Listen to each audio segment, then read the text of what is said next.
Kung gusto nyo po, tirhan nyo na lang po ako ng para sa pagkain ko.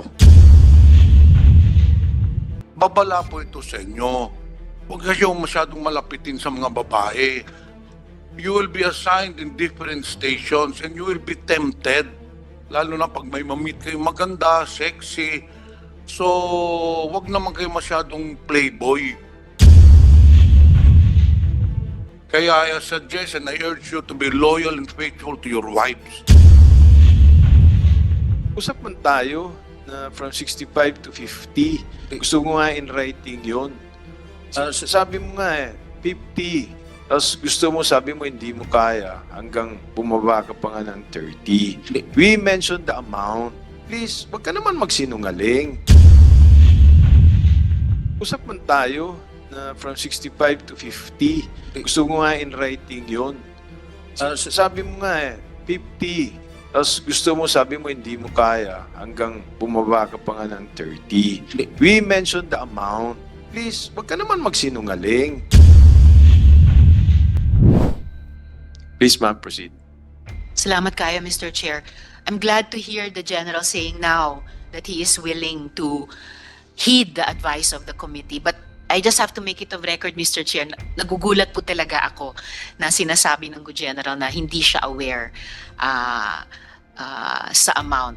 And the situation Ma'am, is still can that I intercede, para please? makapag-comply. Yes, Mr. Chair. Diyan, nag-usap man tayo na from 65 to 50. Gusto ko nga in writing yun.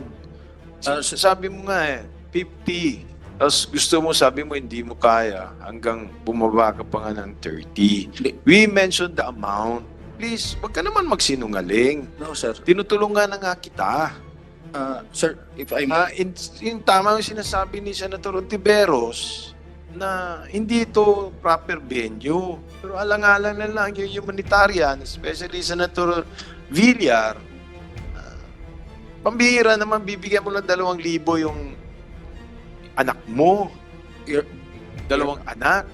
So, tinutulungan ka namin. As what Senator Ontiveros said, hindi nga to venue para sa mga problema nyo.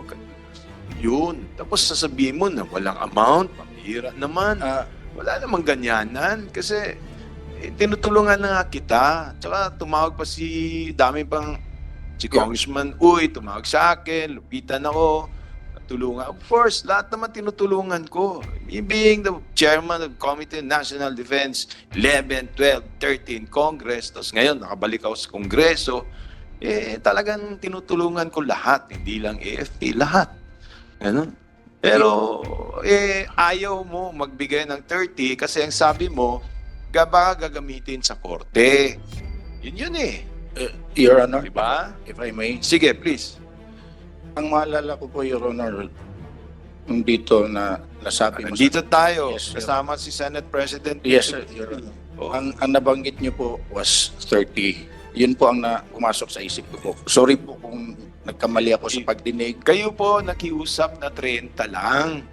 That's why I told the honorable members, 30 lang. Sabi, kalit naman. Pero 50 talaga ang gusto ko, considering Your your Honor, records, you have your investments and everything there.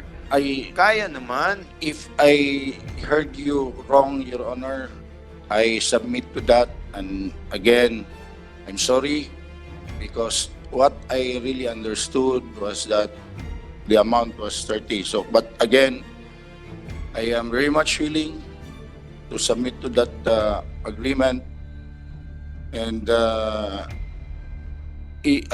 effective immediately, I will do that, Your Honor. If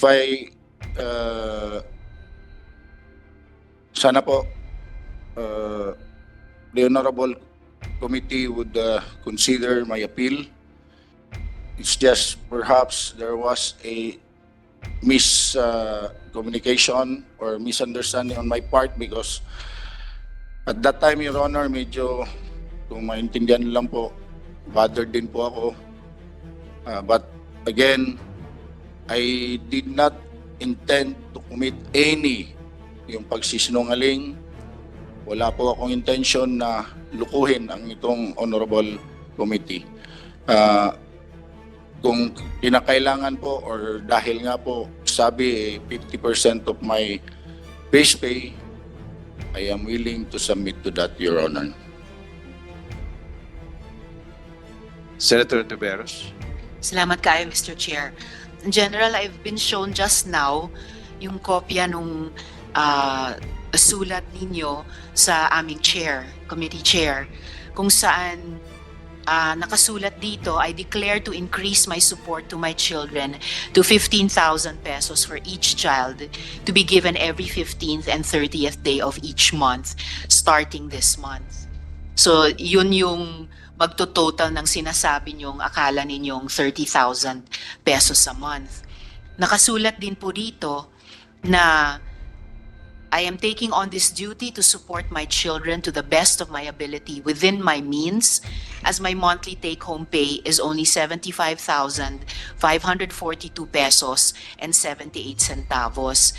Clarification lang po, sir, dahil naalala ko po nung executive session natin, nung tinanong po namin sa inyo magkano ang base pay nyo lamang, I recall that you said 130,000 pesos a month. That was the gross pay of because I have not seen my payslip yet as a Brigadier General, Your Honor. It was only when I was required to submit a letter that I saw the amount that I am receiving. But I mentioned last time that it's an equivalent to a salary grade 27. The amount stipulated therein, I did not mention, if I remember right, I mentioned 132, but I know pang-kernel yun. Doon ko lang na-realize na pang-kernel. But it is a gross pay, Your Honor. Ang ano ko lang sana yung, hindi ko kabisado, hindi ko sure yung exact amount ng base pay ng isang Brigadier General, but for a colonel po, it's a 90 base pay, and the increment is something like 15, so I assume it's 105 for the base pay. Yung ano po, yung sa base pay lang po, hindi natin pag-usapan yung allowances because pag i-total po yan, then minus the deductions po, loan, taxes, perhaps mag-take home ng something like 120 to 125. I'm not sure, Your Honor. So, ibig sabihin po, sir, Mr. Chair, kailangan nyo i-inform ang komite pa kung magkano yung base pay nyo dahil doon po i-compute yung kalahati na inyong ibibigay sa inyong estranged wife at mga anak ninyo. Your Honor, if I may, and I would like to call my admin assistant because I have brought with me my payslip just to make sure the amount that I am receiving right now. But rest assured, Your Honor,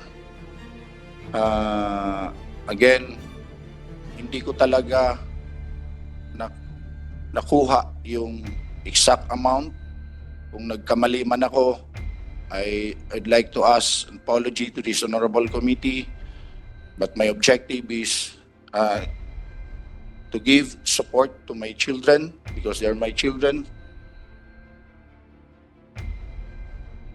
And sir, bukod pa po dun sa payo ng komite na kalahati nung base pay ninyo, paano naman po yung isa pang payo namin na yung tuition din po ng mga bata every year?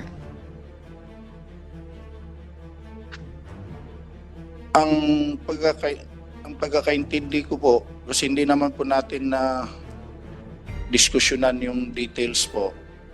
The amount that I will be giving encompasses everything. So, kasi willing ako to support their schooling ever since sinusuportan ko naman po. Nagsimula lang din pong nagka-problema, so naputol. Pero as I mentioned during the executive session, I have reasons. So, pero ayaw ko na pong i-insist yun. Ang sa akin ko na lang po, sana po, tingnan nyo rin po yung willingness ko to comply. There was just a miscommunication as to how much money should I give monthly. Willing naman po ako. Salamat, General. So, Mr. Chair, it seems that mula nakaraang linggo hanggang ngayon, hindi pa nagbago yung sitwasyon ni Ms. Sevilla at yung kanilang mga anak in terms of the advice of the committee dun sa monthly child support at saka yung annual na tuition. And at the proper time, Mr. Chair, I will move that the committee go into a caucus to discuss the ad interim appointment of Brigadier General Sevilla, Mr. Chair.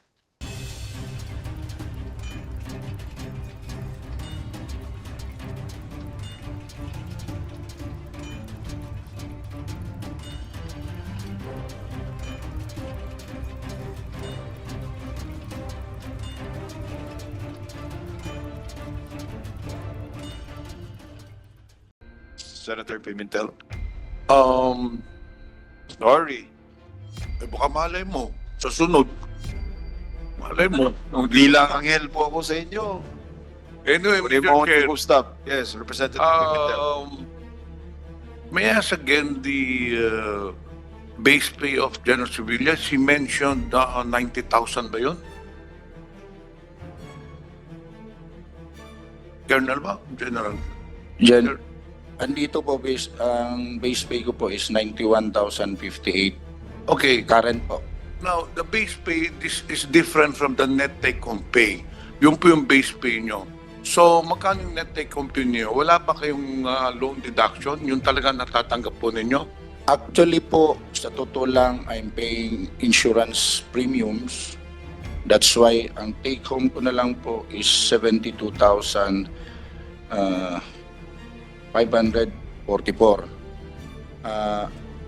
May loan din po ako na binabayaran sa sakyan. So, ako, kagaya ng sabi ko kanina, willing akong ibigay na yung 50. No, wait. Ang tanong ko, magkano net take-home pay mo? Kagaya ng... Kasi yun muna ang i-establish natin. Apo. Because that might be misleading. Iba ho yung base pay, no? He said 91,000. Magkano talaga net take-home pay mo? Less all the deductions, salary, amortization, whatever. 72,000 base po dito sa sa payslip ko po. It's only 72,544. So every month yung po natatanggap ninyo. Opo. And out of that, you are willing to give 50,000 pesos. Yeah po. Opo. To my colleagues, I think that is more than fair enough. In fact, hindi lang po 50% yung binibigay niya, it's already more than 50%. However, if ever we will come into an agreement with the nominee, I think the nominee should execute a deed of assignment so that ang mangyayari niyan, yung sweldo mo, yung sweldo nyo, dalawang check yan. One check will be in your name, one check will be in the name of the oppositor. Because if we do not do that, kung hindi salary deduction, we cannot get any assurance. Kung siya lang ang po ang magbibigay, how can we get assurance na matutuloy yun? Well, at this point, siguro daw papayag si General Sevilla, just lang para lang siya ma-confirm, pero how can we be assured na itutuloy yung bayad? So it should be through salary deduction. Ngayon, ang pangalawang tanong, assuming he has already signified his intention na magbigay ng 50,000, is the oppositor willing to accept that agreement? So we should ask that. Baka tayo lang nag-uusap, pero iba naman ang nasa isip ng oppositor. So magkakaupos po kami, basta meron na siyang sinabi na willing siya. Kaya ito, sa mga lahat ng nominees, babala po ito sa inyo. Huwag kayong masyadong malapitin sa mga babae. You will be assigned in different stations and you will be tempted. Lalo na pag may mamit kayo maganda, sexy.